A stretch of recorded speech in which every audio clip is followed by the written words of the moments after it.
अस्सलाम वालेकुम। This is advocate Ahmad Hasan and you are watching my YouTube channel. जैसा कि लास्ट हमारी टैक्स के रिलेटेड वीडियो चल रही हैं, तो लास्ट में हमारा डिस्कस हुआ था कि उसकी टाइप्स कौन कौन सी हैं, डायरेक्ट टैक्स और इनडायरेक्ट टैक्स।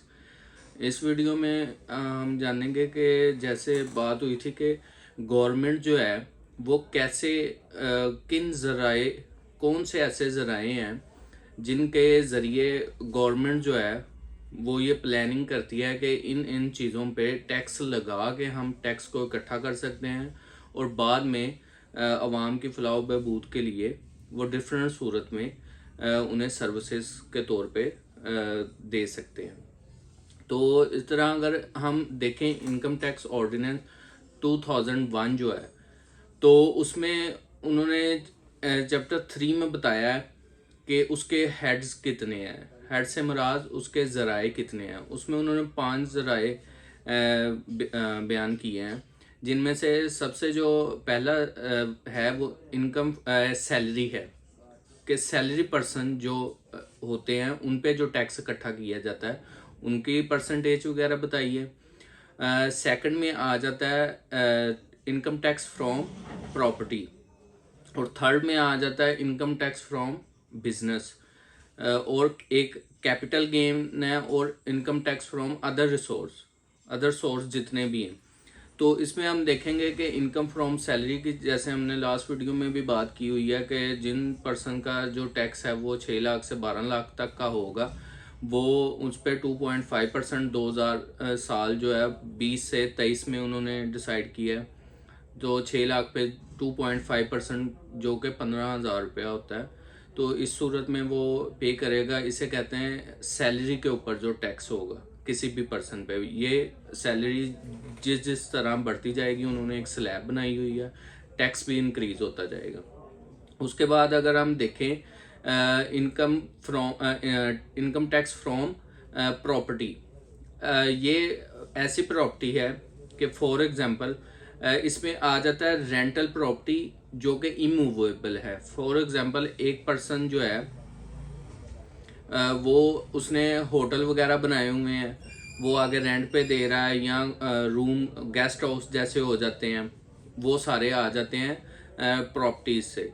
इसमें वो प्रॉपर्टी इंक्लूड नहीं है कि जो सेल परचेज वगैरह की होती है, उस पर वो टैक्स वो डिफरेंट है।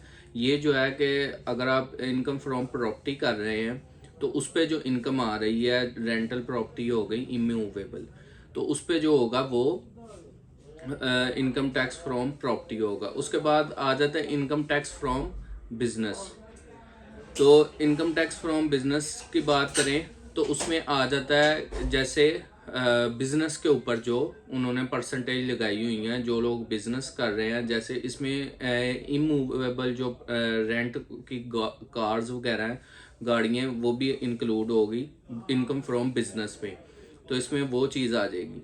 और बिजनेस अदर्स जितने भी हैं, अगर वो कंपनीज वगैरह कोई बनाई है, फार्मा इंडस्ट्री की जैसे कंपनीज हो जाती हैं, या अदर जितने भी बिजनेस हैं, उस पर जो आ रही है वो इनकम फ्रॉम बिजनेस होगा। और उसके बाद आ जाता है कैपिटल गेन। कैपिटल गेन वो टैक्स, इसमें वो आ जाएगी प्रॉपर्टी जो आप खरीदो फरोख्त कर रहे हैं।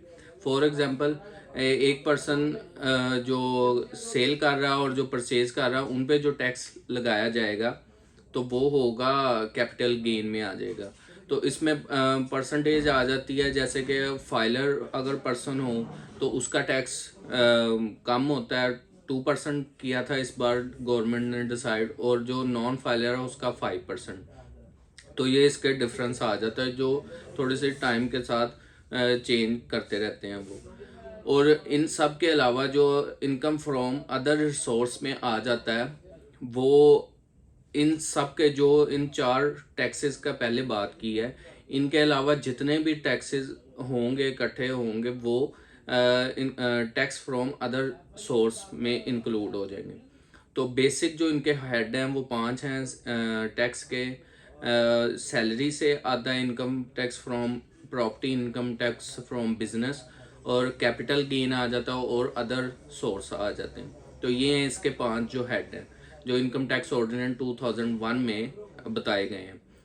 तो ये थी आज की वीडियो। इसके रिलेटेड अगर कोई भी क्वेश्चन हो या फर्दर इसकी आप जानना चाहते हैं, जो कि डिटेल में फर्दर इसकी बताता जाऊंगा, तो वो आप बेल आइकॉन प्रेस कर दें ताकि जितने भी न्यू वीडियो आए वो आप तक पहुंच सकें। Thank you very much.